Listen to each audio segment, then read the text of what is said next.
Buenas tardes, buenas noches a un lado y a otro del océano. En un nuevo encuentro Familia, Vida, Libertad con la Agencia Católica de Noticias y Actúa Familia. Este encuentro tiene un lazo negro. La muerte de nuestro amigo, de nuestro director, el director de la Agencia Católica de Noticias, Arturo Segovia, nos ha conmovido a todos. Realmente, como decimos en Andalucía, algo se muere en el alma cuando un amigo se va. Se ha ido rápidamente, inesperadamente, y para nosotros ha sido, como decimos aquí, un auténtico palo. Pero su legado permanece. Por lo tanto, vamos a seguir trabajando por la vida, por la familia, por los ideales que defendemos, a pesar de la tristeza, a pesar de todo lo que ahora nos embarga. Hablaremos de Arturo Segovia, hablaremos de su obra, de su actividad, pero hoy estamos aquí para presentar una iniciativa en la que él tenía también mucha ilusión, en la que él quería apoyar como lo hacía con todo. Tenemos aquí a nuestra amiga María Herrera. Ella es sevillana, está veraneando aquí, estamos en un patio estupendo, aquí en familia, con algunos amigos nuestros que nos acompañan, y vamos a hablar de hispanidad, de la nueva hispanidad, del proyecto Actúa Hispanidad. María, buenas tardes, buenas noches, buenos días para todos los que nos van a oír, nos van a seguir en este encuentro. Yo quiero presentarte, y yo diría antes que nada que eres una amiga. Por eso eres asesora de Actúa Familia y nos ayudas, nos marcas el camino.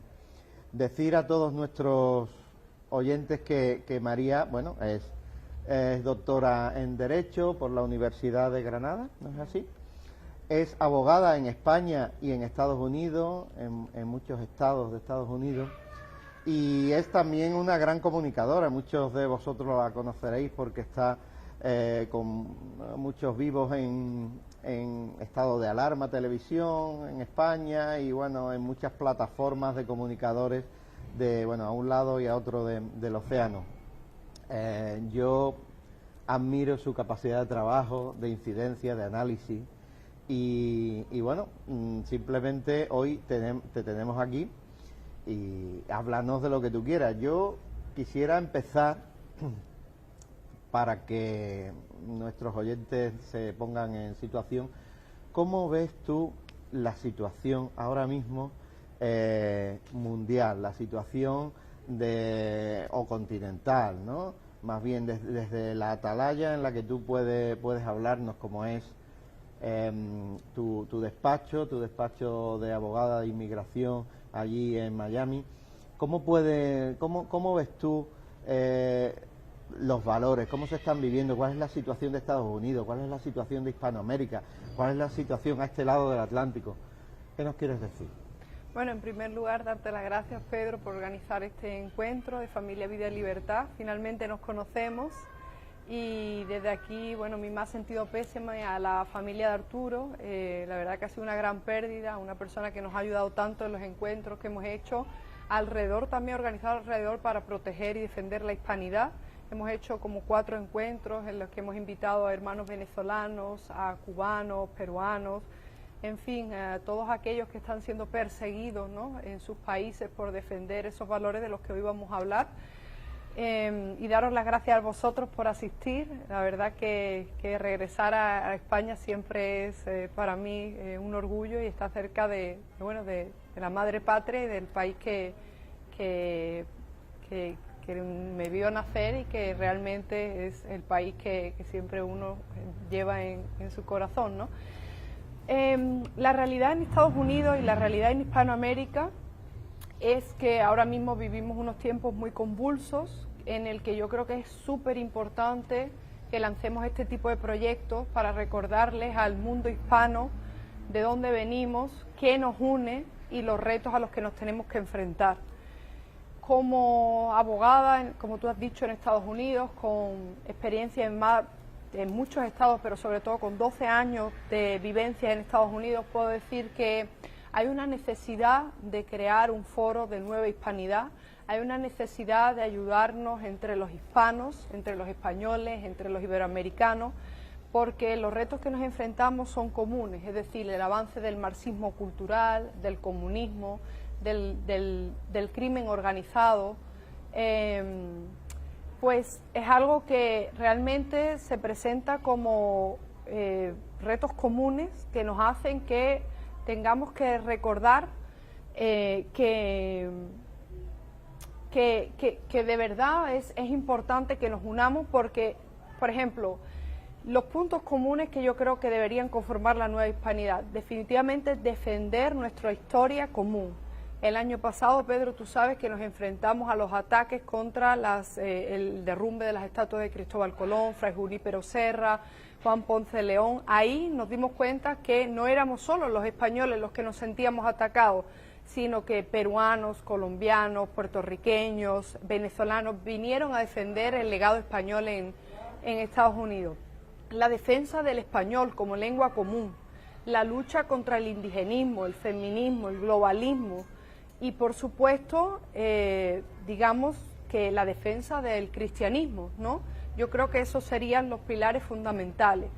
Y nuevos retos que hemos visto en el último año, como por ejemplo la lucha que le han declarado a las fuerzas y cuerpos de seguridad del Estado, a las patrullas fronterizas, etcétera, ¿no? Muy bien, esa ha sido una visión de conjunto estupendo. Yo, antes de meternos en más arena, quería preguntar, ¿quién es María Herrera? ¿Por qué se mete en estos fregados que decimos por aquí?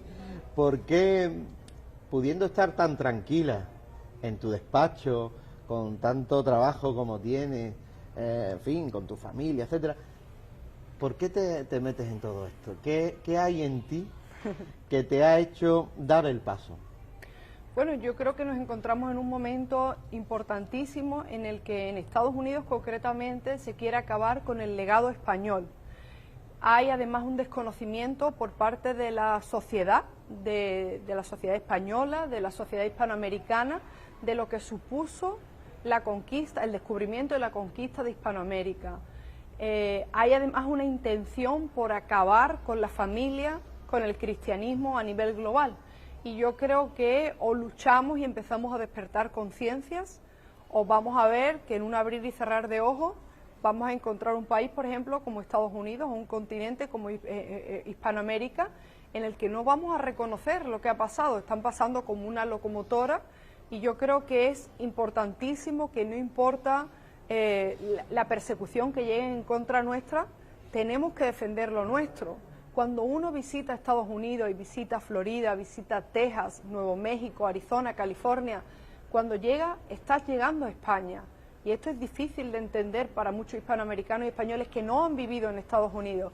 Pero cuando yo llegué la primera vez a Albuquerque, en Nuevo México, uno ve una exposición del Museo del Prado. Cuando llegas a Arizona ves que las principales autopistas están dadas a nombres de españoles. Las principales misiones, presidios, ciudades de Estados Unidos le deben el nombre a los conquistadores españoles, le deben su esencia. No tiene nada que ver la costa oeste con la oeste. California, los franciscanos, San Francisco, San Diego, es España. Y eso hay que decirlo así. Y además, sin pedir perdón, sin pedir permiso, hay que defender nuestro legado. Y además enorgullecernos porque fuimos los primeros que permitimos los matrimonios interraciales, en Florida fueron el primer fuerte en el que hubo hombres negros libres que buscaban cobijo en el Imperio Español. Fuimos los primeros que luchamos con los ejércitos de indígenas para liberar a una parte de la población y nuestro legado está ahí. Lo quieren borrar, quieren hacer un reseteo de la hispanidad, pero sin embargo se han encontrado con algo increíble, que es en las últimas elecciones en México, en las últimas elecciones en Perú, la bandera que ondeaba en las calles de Lima, la bandera que ondea en México es la bandera de San Andrés, las aspas de Borgoña, la bandera del Imperio Español, y eso es algo que están reivindicando los peruanos, los venezolanos, los colombianos, que no quieren seguir aceptando que España es el origen del mar, que no quieren seguir perpetuando la leyenda negra porque se dan cuenta que al final lo que hizo España fue la hermandad entre los pueblos, fue el catolicismo, llevó, digamos, el origen de los derechos humanos se le debe a España. Y eso es un legado al que no quieren renunciar millones de hispanoamericanos, y como españoles no solo no podemos agachar la cabeza, sino que tenemos que seguir defendiendo y enorgulleciéndonos de nuestro legado. Así es. Bueno, yo te quería preguntar, ya entrando en qué es a qué llamamos esa nueva hispanidad. Yo sé que a ti te gusta decirle simplemente hispanidad, porque la hispanidad es la misma, no hay una nueva y una antigua. En fin, le llamamos nueva, digamos, por resucitar y revivir esos valores, ¿no? ¿En qué consiste esos valores concretos? ¿En qué está basado, por ejemplo, esa historia común, el idioma común? ¿Qué te parece más importante? Has hablado de los derechos humanos. Hay derechos humanos básicos que nosotros defendemos en Actúa Familia, como es la defensa de la vida, desde el nacimiento hasta la muerte natural, la defensa de la familia natural, el que no haya esos ataques a la familia que hoy en día... Para ti, ¿cómo defines la nueva hispanidad? ¿Qué aspectos más importantes consideras tú? Es cierto, Pedro, que hemos hablado de la posibilidad de llamarlo nueva hispanidad, o para mí la continuación de la hispanidad, porque la hispanidad nunca ha desaparecido, pero también tiene razón de que hay una nueva hispanidad. Son esos miles de jóvenes que se niegan a aceptar esos postulados que imprimen desde las organizaciones multinacionales, desde las Naciones Unidas, desde los grandes organismos, que quieren que renunciemos a esos derechos básicos, el derecho a la vida, el derecho a la familia, a las fronteras seguras, en fin. Pero yo creo que para mí defender la nueva hispanidad, hay rostros concretos, caras concretas de esta nueva hispanidad. Por ejemplo, hablemos de Vanessa Vallejo, una colombiana sentada en Washington, D.C. Amiga nuestra también que ha participado en algún encuentro. Mamela Fiallo, una ecuatoriana pedagoga que ahora está ahondándose en el ámbito de la historia. Antonio Moreno Ruiz, Jeffrey King, o sea, tendremos un grupo de jóvenes... Pablo Muñoz y Turrieta, por ejemplo. Correcto.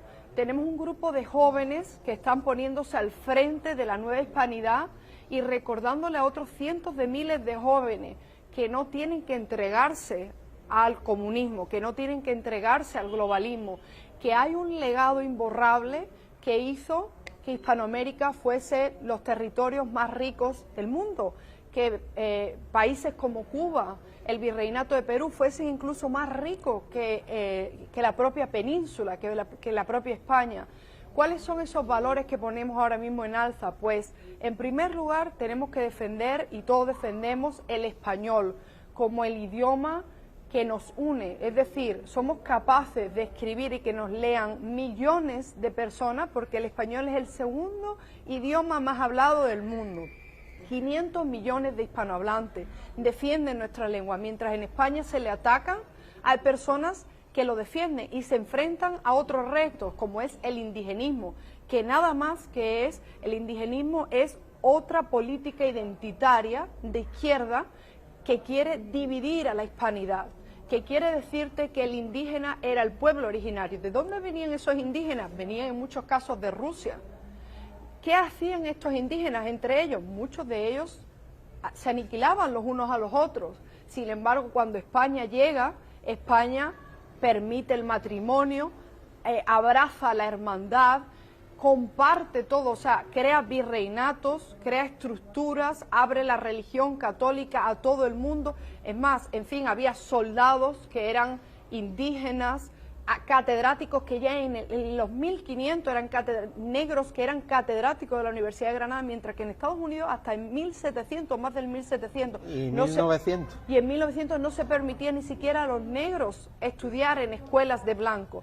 todo eso yo hablo con mis compañeros en Estados Unidos y queremos reivindicar la hispanidad, queremos decir que nosotros no tenemos nada de lo que arrepentirnos y que no podemos renunciar a estos principios, no podemos renunciar a la familia, no podemos renunciar y entregar el derecho a la vida a cambio de absolutamente nada y mucho menos la libertad.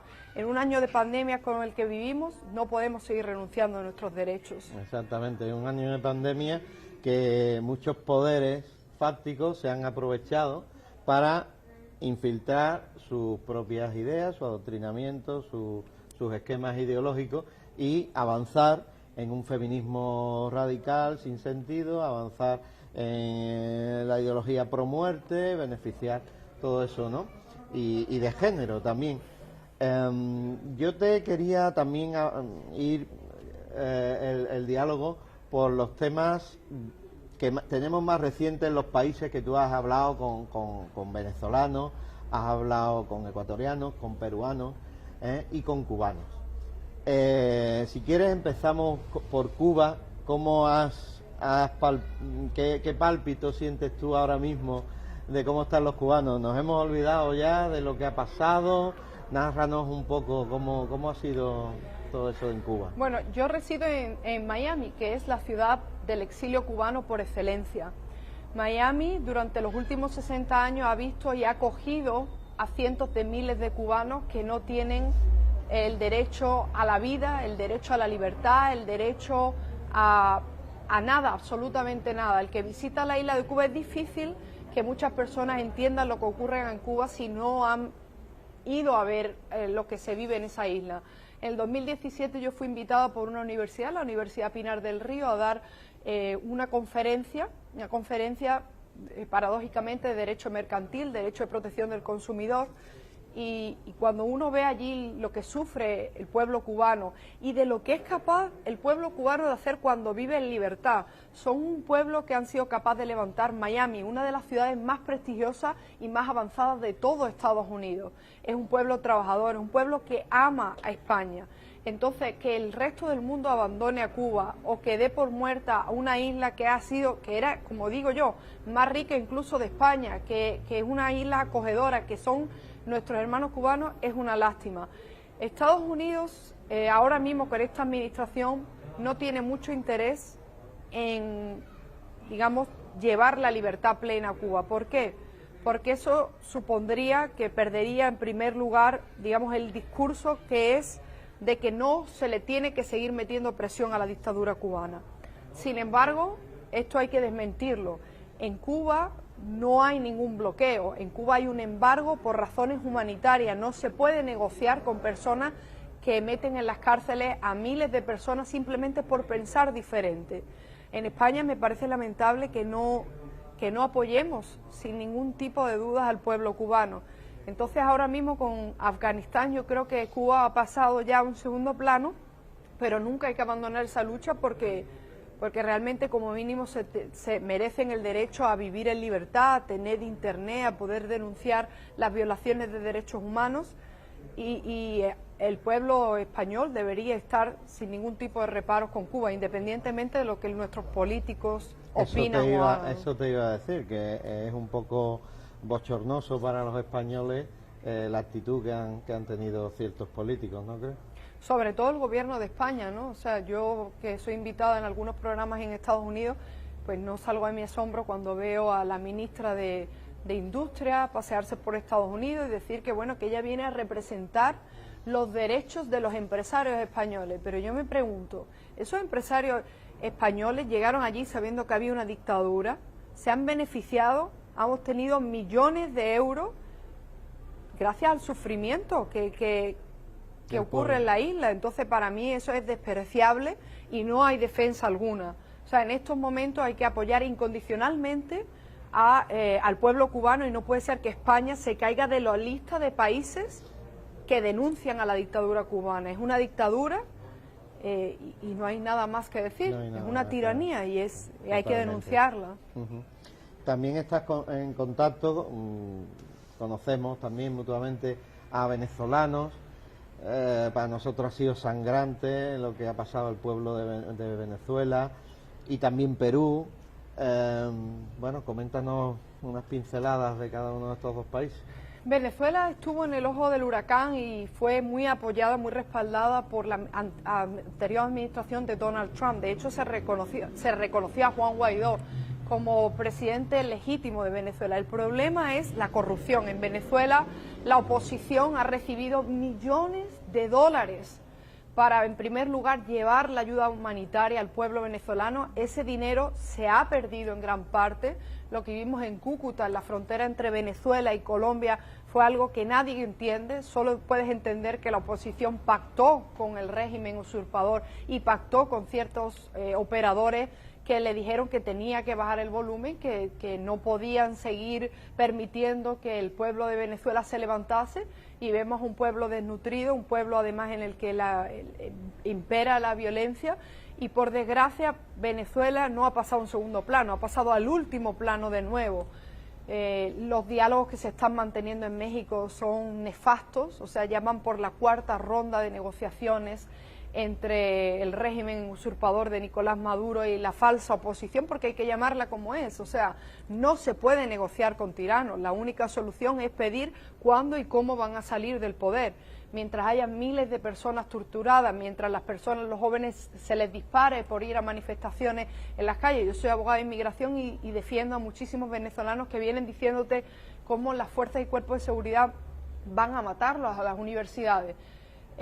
Creo que abusaron de la buena confianza de la administración de Donald Trump, creo que infiltraron a la administración de Donald Trump, creo que los interlocutores que eligieron fueron nefastos, personas que lo único que querían es beneficiarse del dinero que Estados Unidos enviaba a la oposición, y eso es algo que yo denuncio porque creo que en Estados Unidos si algo falta es mucho más hispanos en puestos clave. Nadie entiende Hispanoamérica como los propios hispanos. Tú no puedes, y además un sistema de control del dinero público. Acabamos de entregar 4.000 millones de dólares a Centroamérica para controlar la corrupción, las mafias, las maras, y seguimos recibiendo 210.000 inmigrantes mensuales en la frontera de Estados Unidos. Es un descontrol absoluto. Y creo que Estados Unidos no entiende realmente cuál es el problema de Hispanoamérica, y tampoco pues parece ser que haya un acuerdo bipartidista para controlar y rebajar las violaciones de derechos humanos y derechos civiles que se producen en la región. Y Perú, por supuesto, Pedro, ha sido por desgracia la última pérdida de un dique de contención. Perú ha sido... yo lo he visto de forma sangrante porque Castillo se presentaba como cristiano, como supuesto defensor contra el adoctrinamiento, pero hemos visto claramente que es un peón más del movimiento neocomunista, ¿no? Neomarxista. Exactamente. Castillo apareció de la nada, es un títere de Cerrón, ¿no? Que es un abierto marxista, leninista, que además apoya a la dictadura cubana, y hemos perdido un país que era un dique de contención contra el comunismo. Cuando yo viajé hace 3 años a Perú, rápidamente con las personas con las que hablé les dije, Perú va a caer, porque cuando uno encendía la televisión es como encender la televisión en España, 99% de propaganda de la izquierda, los valores, a los jóvenes solo se les enseña los valores de venderse al mejor postor, las mujeres cada vez con menos ropas, se declara la guerra al cristianismo, al catolicismo, se le tacha de retrógrado. En fin, han hecho un trabajo a nivel de universidades y a través de medios de comunicación, que ahí está el resultado. Pero en el fondo yo creo, y este es un tema muy importante, Pedro, si queremos salvar la hispanidad, si queremos de verdad ayudar, y eso veníamos hablando en el almuerzo de hoy, lo que hay que hacer es crear oportunidades para los jóvenes. Los jóvenes no se entregarían a las bandas de tráfico humano, al crimen organizado si tuvieran un futuro. Pero ¿cuál es el futuro de un salvadoreño? ¿Cuál es el futuro de un hondureño? ¿Cuál es el futuro de un peruano, de un venezolano? Absolutamente ninguno, porque la corrupción es un cáncer que está enraizado y a la vez de la que se aprovechan los cubanos, los nicaragüenses, o sea, los comunistas. Y eso es algo que hay que atacar, y tenemos que crear una organización contra la corrupción y copar las organizaciones internacionales para llevar las denuncias a nivel civil. Una pescadilla que se muerde la cola, ¿no? Sí. Yo lo veo lo veo claramente, ¿no? Se crea un caldo de cultivo, como tú dices, de corrupción, los jóvenes no ven solución ninguna y se entregan a estas ideologías, a esta radicalización. Bueno, yo lo veo también en España, sin tu visión, aquí en Cataluña, por ejemplo, en el País Vasco, etcétera, ¿no? También te quería preguntar sobre Estados Unidos. Llevamos unos meses de la administración Biden. ¿Cómo ha sido? Tú viviste la campaña, la noche electoral. Teníamos un presidente que yo creo, para mí, nosotros desde Actúa Familia lo apoyamos claramente, porque ha sido el presidente que más ha sido pro vida de toda la historia de Estados Unidos, de forma valiente. El único presidente, Donald Trump, que personalmente te puede gustar o no, pero que sí, que ha estado en la gran marcha pro vida a Estados Unidos, desde Washington, y ha hecho, bueno, le ha cortado el beneficio a Planned Parenthood, a las multinacionales abortistas, etcétera, etcétera, etcétera. Bueno, ¿cómo lo ves tú? ¿Cómo lo has vivido? ¿Cómo viviste ese pucherazo, entre comillas? No sé, ¿qué piensas? La administración Trump despertó las conciencias de miles de ciudadanos. Al principio mucha gente lo acogió con rechazo porque era una persona y es una persona que no tiene filtro. Lo que él ve lo dice, lo denuncia, lo que a él le informa lo saca a la luz, y eso es algo que no le gusta a lo que le llaman allí el establishment, que es decir, los políticos de carrera que llevan 20 y 30 años en Washington, las personas que viven de los chiringuitos, que allí también se viven de los chiringuitos. Pero por desgracia estamos ante la peor administración, yo creo que junto con un par de ellas, de los Estados Unidos. Es un presidente de Estados Unidos ahora mismo carece de liderazgo. Es una persona que además ya tiene un estado evidente, es una persona que no puede concatenar varias frases, que no sabe dónde está, que no lo dejan, le cortan el micrófono cuando es el turno de preguntas y respuestas, porque no, yo creo que más tarde que pronto será inhabilitado. Pero la situación está... Que eso es lo que nos preocupa, que claro, sea Kamala Harris la que tenga... que es mucho más radical todavía, ¿no? Sí, Estados Unidos ahora mismo vive unos tiempos de incertidumbre, una administración que ha creado la peor crisis inmigratoria de los últimos 21 años, según los datos solo que ellos dan a la luz, que pueden ser muchísimo peores. Estamos recibiendo más de 200.000 inmigrantes mensuales en la frontera. Han decidido detener el control de entradas por ahí, por esa frontera donde yo trabajo, en los estados fronterizos como México, Nuevo México, Texas y Arizona. Entran muchísimos narcotraficantes, entran terroristas, entran personas que han cometido y que van a reincidir violaciones a menores, son personas que han formado parte del grupo de las maras.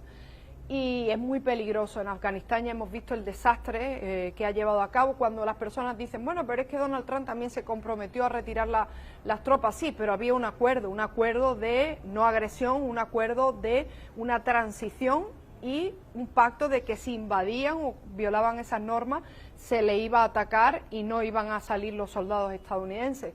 Es un hombre además que nos ha llevado, estamos viviendo una de las peores inflaciones de los últimos también 20 años, el coste de la vida de Estados Unidos encarecidísimo, ha detenido la construcción de oleoductos que venían desde Canadá simplemente para permitir luego darle el visto bueno a Putin para que siga construyendo oleoductos. Estados Unidos carece de un líder.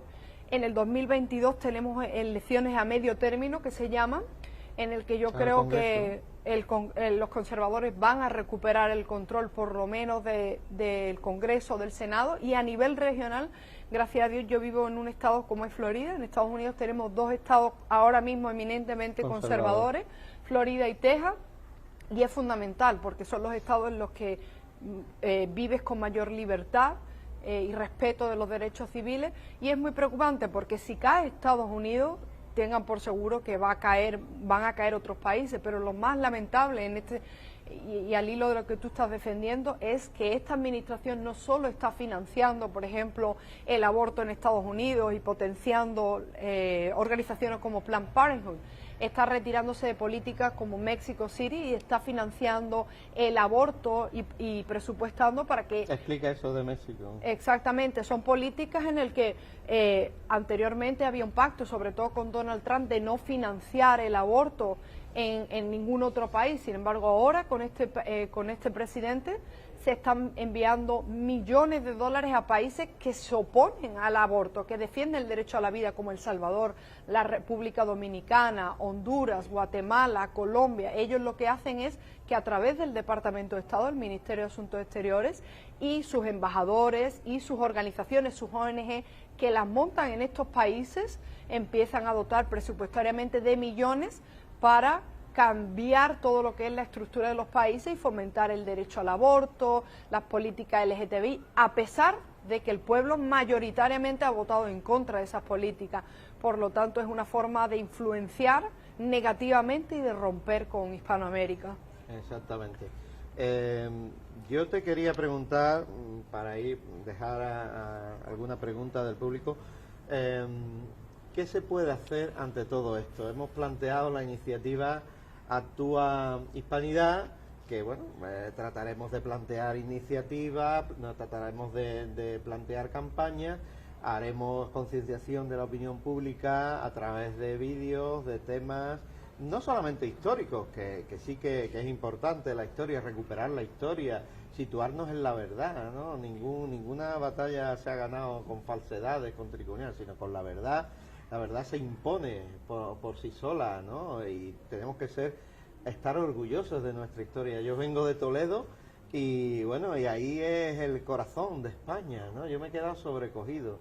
Yo he visitado la Catedral de Toledo, de verdad, con los pelos de punta, porque que los españoles hayamos hecho cosas tan grandes, ¿no? Era el corazón del imperio, pero no un imperio militar, sino un imperio cultural. Totalmente. Un imperio de valores, algo que comenzó con la fe de nuestros padres, con la fe de los visigodos, con la fe de Pelayo, y después retomó una santa para mí como es Isabel la Católica. O sea que realmente ahí, en el transparente de Toledo, donde está la custodia de Toledo, la custodia de Arce, ¿no? Que se forjó con el primer oro que trajo en su cofre Cristóbal Colón, pues es todo un símbolo, ¿no? Se llevó la fe allí. Y ciertamente, sin caer en ningún piadoserismo ni nada de eso, no sé cómo decirlo, pero sí que es verdad que cuando cae la fe en un pueblo, caen los valores y avanza el aborto, avanza la eutanasia, y lo estamos viendo en España, ¿no? ¿Qué planteas tú para hacer? ¿Cómo podemos actuar? ¿Qué es importante para ti que hagamos? Yo creo que en primer lugar deberíamos de hacer un consejo, ¿no?, de hispanos influyentes, hispanos con capacidad de influir, hispanos que se encuentren en los principales puestos políticos, empresariales, de lobby, de capacidad de realmente cambiar la balanza. Paréntesis, cuando dices hispanos, dices personas con los valores hispánicos, con los valores... Correcto, o sea, exactamente, hispanoamericanos que estén de este lado, que defiendan los valores, primero que defiendan el legado español, porque cuando muchas personas que creen ser conservadores, pero en el primer momento se te quiebran cuando es la defensa de la hispanidad, del legado de España, ya sabes que no están de nuestro lado. En segundo lugar, valores y principios como familia, vida y libertad, pero en tercer lugar son personas que ahora mismo estén dispuestos, valientes que estén dispuestos a dar la cara. Ya sabemos que hay muchísimas personas que por su compromiso en el trabajo, por la dependencia de un organismo estatal, por el dinero, las donaciones que reciben, no quieren y no pueden dar la cara. Pero hay muchos otros que están dispuestos a dar su vida y a poner el pecho para defender cosas tan importantes como lo que tú acabas de ensalzar, ¿no? Y yo creo que hay que conformar un consejo. En segundo lugar, tenemos que organizar y dar cursos e incluso montar una universidad en Estados Unidos, una universidad hispánica, hispana, para empezar a educar a los futuros líderes. En tercer lugar, tenemos que retomar los medios de comunicación. En Estados Unidos solo hay 2 medios de comunicación, Telemundo y Univisión, con capacidad de influir y están completamente del ala izquierda o extrema izquierda, emitiendo, o sea, juicios de valores contrarios a los que los hispanoamericanos hemos recibido en nuestra casa, pero que eso con el tiempo va calando y hace que, pues que hayamos perdido varias generaciones.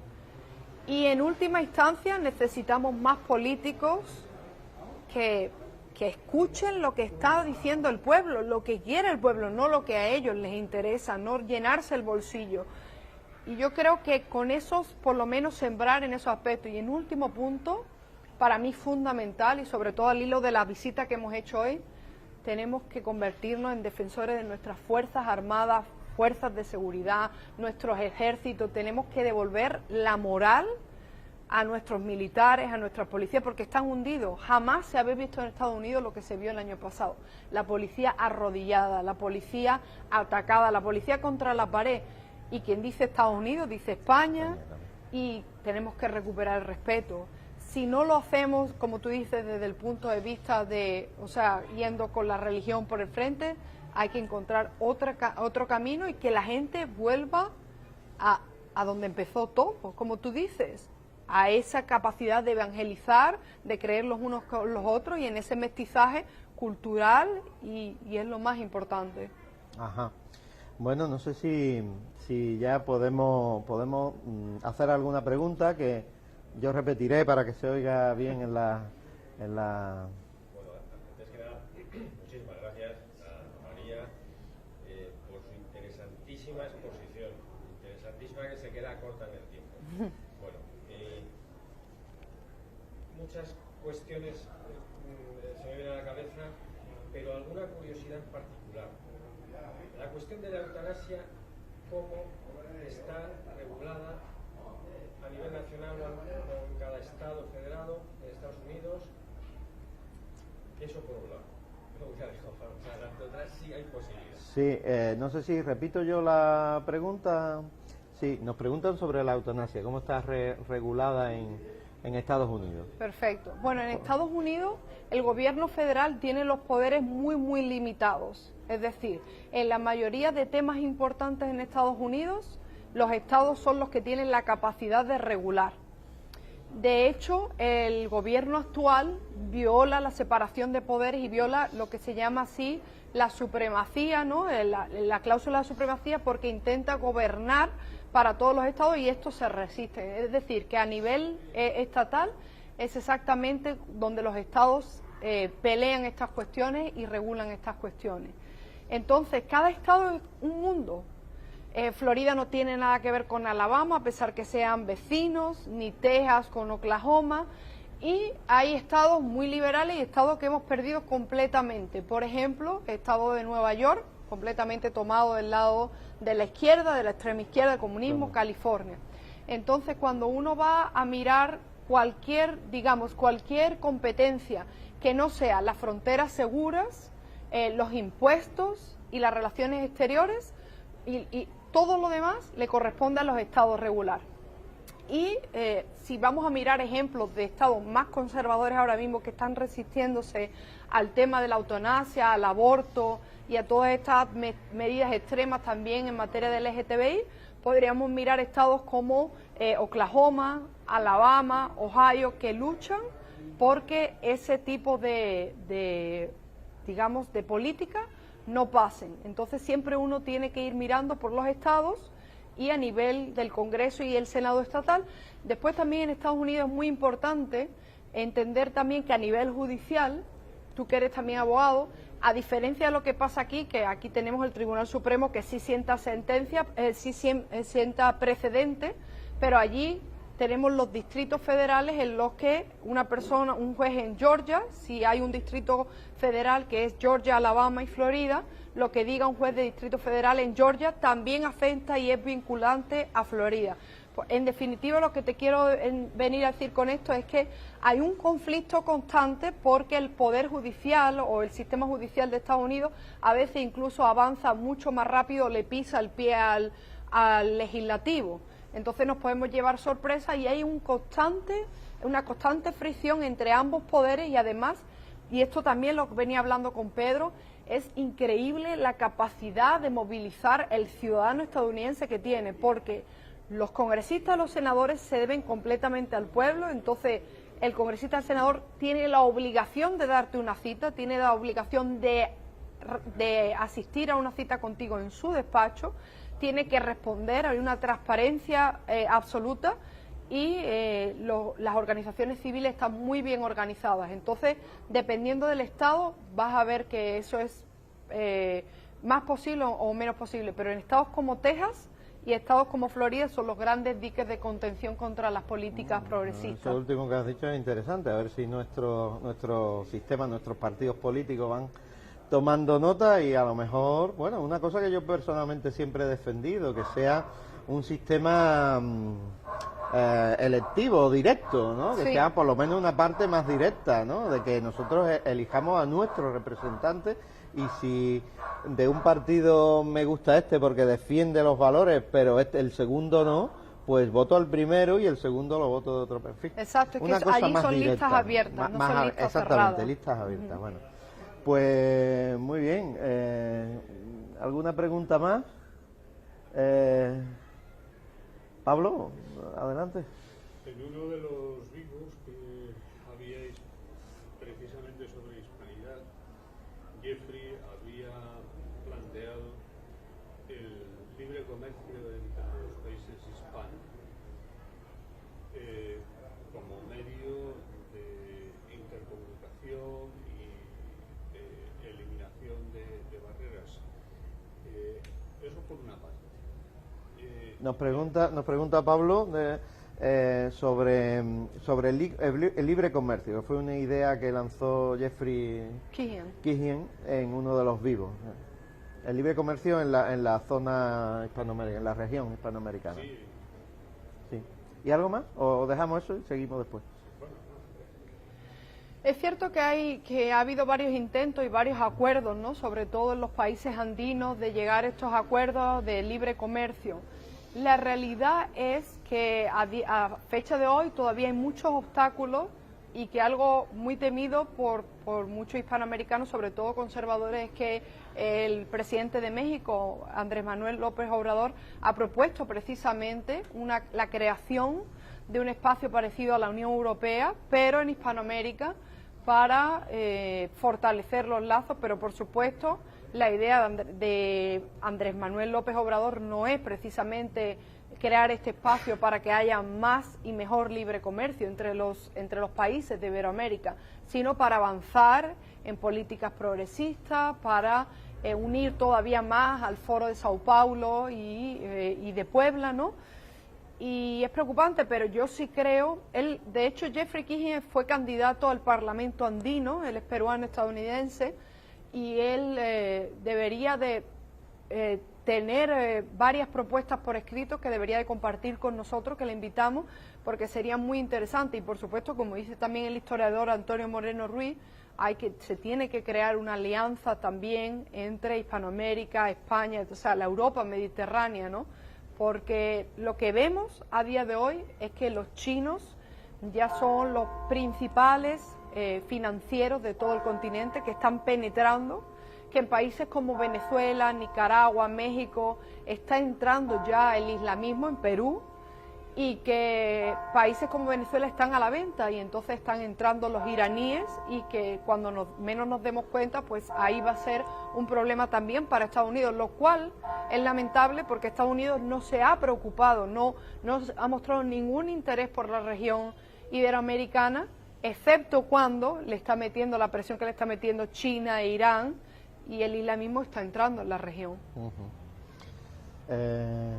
¿Alguna otra pregunta? Sí. En la actual administración estadounidense es más permeable al expansionismo chino. Sí, por Nos supuesto. pregunta a Pablo si la actual administración es más permeable al expansionismo chino. Desde luego, porque ellos no ven a China.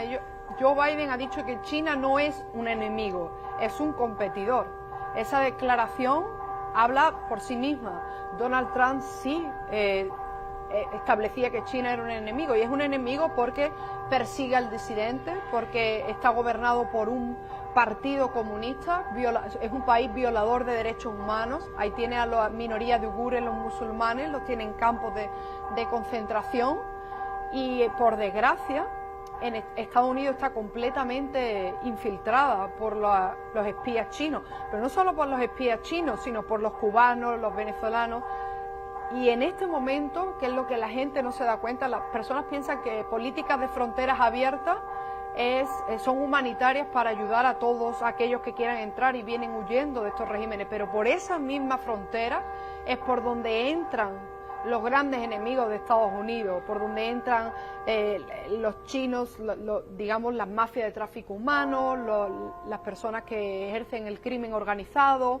Hemos visto por esa frontera entrar a yemeníes, a iraníes, a los grandes enemigos de Estados Unidos, y esta administración no tiene ninguna motivación de apoyar de nuevo, y esto es súper importante, y yo sí creo que hay algo que hay que hacer ya, que es una unión de Fuerzas Armadas y Cuerpos de Seguridad, para que nos demos cuenta que si las Fuerzas Armadas, si la policía, si el ejército, estamos completamente vendidos a estos países que quieren acabar con Estados Unidos y con la civilización occidental. Noli tenía una pregunta para María. Porque yo toda la duda que tenía la segunda. Ah, vale, muy bien. Él tenía otra pregunta, creo. Muy bien. Sí, Pepe. A mí me interesa, porque como en España no está regulado el tema de los lobbies, y en Estados Unidos sí. Hablas de que una de las herramientas que debiéramos utilizar para propagar o crear esa sensación de hispanidad, no de nueva hispanidad, sino de hispanidad, como bien dice, esa herramienta del lobby, ¿cómo contribuiría? ¿Sería posible? En Estados Unidos aquí no está regulado. ¿Cómo funciona? ¿Cómo se crearía? Pues en Estados Unidos los lobbies políticos, en primer lugar, están permitidos, están regulados de nuevo a nivel estatal, e incluso no tiene que registrarse con el Estado a menos que uno reciba o lleve a cabo unas transacciones, digamos, significativas. El lobby más común y el lobby que además estamos conformando ahora, que me parece muy importante, es a través de organizaciones sin ánimo de lucro, en el que se pueda recibir donaciones de muchos miles de dólares, en el que individuos, candidatos a presidente, senadores, representantes, empresarios puedan donar, y como organizaciones sin ánimo de lucro influir a través de ¿qué? A través de llevar a cabo programas en medios de comunicación influyentes. Inclusive en Estados Unidos algo muy importante que yo creo, y además como abogada de inmigración veo que tiene unos efectos inmediatos, que es una vez que vienen los inmigrantes a Estados Unidos, el anglo en Estados Unidos no va a recibir nunca el hispanoamericano que entre de forma ilegal de buena forma. No hay forma, es como aquí nos pasa con el marroquí, con el argelino o con el sueco, si quieres, que venga de forma ilegal. Entonces, cuando el hispanoamericano entra de esa forma, entra de forma ilegal, el Partido Demócrata, la izquierda, quiere legalizarlo rápido porque cree que dándole documentos van a votar por ello. Pero está demostrado, y eso ya lo decía Ronald Reagan, que el hispanoamericano que llega a Estados Unidos por naturaleza es mucho más conservador que el estadounidense, que lleva años en esa progresía, en el liberalismo. Entonces, ¿qué pasa? Recibirlos y ayudarlos a través de seminarios y conferencias de conoce tus derechos, emprende en Estados Unidos, regulariza tu situación y en última instancia vota conservador. Entonces eso es un lobby, cuando tú eres capaz, y es el problema, hay una influencer afroamericana, bueno, yo a mí me gusta ese término, negra estadounidense, porque ellos dicen, imaginaros, que tengo yo he nacido en Estados Unidos, yo no tengo nada que ver, yo no soy afroamericano, ¿no? Y lo dicen, claro, normal, con ese sentido. Hay una negra estadounidense que se llama Candace Owens, que es una conservadora muy joven, muy bella, que ella con Donald Trump pasó de ser una joven de izquierda, y Donald Trump la convenció, y ella se ha convertido en un azote de la izquierda estadounidense, y ella dice, y tiene toda la razón, que ella ahora mismo está despertando las conciencias de muchos negros estadounidenses para que se den cuenta que la izquierda lo único que quiere es colectivizarlos y que seguir esclavizados y seguir tratándolos como una manada de personas y que voten esas políticas que no les llevan a nada. Para que os hagáis una idea, en Estados Unidos se les da muchísimas ayudas a las madres negras solteras, por eso las mujeres nunca se casan para recibir dinero del gobierno, y eso que hace la ausencia del padre en la familia, y eso que conlleva la delincuencia del hijo, de muchos hijos de negros estadounidenses. Entonces ella habla mucho, lleva un año hablando de eso, de dónde están los hispanos conservadores líderes en Estados Unidos. No los hay. Y es cierto, ¿por qué? Porque si una gran parte de los que entran de forma ilegal, indocumentada, tardan 1, 2, 3 generaciones en regularizarse. Y los que están van solo centrándose para llegar a Estados Unidos para sacar provecho, el país de los sueños. Entonces, ¿qué pasa? Que yo creo que estamos en un momento clave, y yo lo veo como abogada de inmigración. Yo llevo 10 años haciendo este tipo de seminarios. Voy a las iglesias los sábados y los domingos, en los que hay cristianos, hay católicos, evangelistas, de todas las denominaciones, y en las que están llenas de hispanoamericanos, 500, y yo voy y les doy una charla en inmigración. Conoce tus derechos, no pides ayuda si no las necesitas, pide que se respeten el derecho de tus hijos, no caigas en la mano de la izquierda. Entonces, cuando el hispanoamericano tú empiezas a hablarle en las iglesias, apoyas a los concejales, apoyas a los políticos y te metes en los medios de comunicación, tú le demuestras al hispano que ha nacido en Estados Unidos, que acaba de llegar, que no tienen por qué vivir en la sombra y que tienen que dar el peso enfrente, y que indocumentado o no indocumentado, entró legal o no entró ilegal, no tienes que renunciar a tus principios, no tienes que renunciar a la educación. Y esos lobbies pueden ser la clave para que más de 60 millones de hispanoamericanos de verdad nos cohesionemos, por lo menos un grupo importante, y cambiemos el destino de Estados Unidos. Votemos pro valores. Y cambiando el destino de Estados Unidos también sea una influencia para el mundo entero. Yo quiero terminar el último minutito hablando de algo que es muy importante para todos nosotros, que es la fe.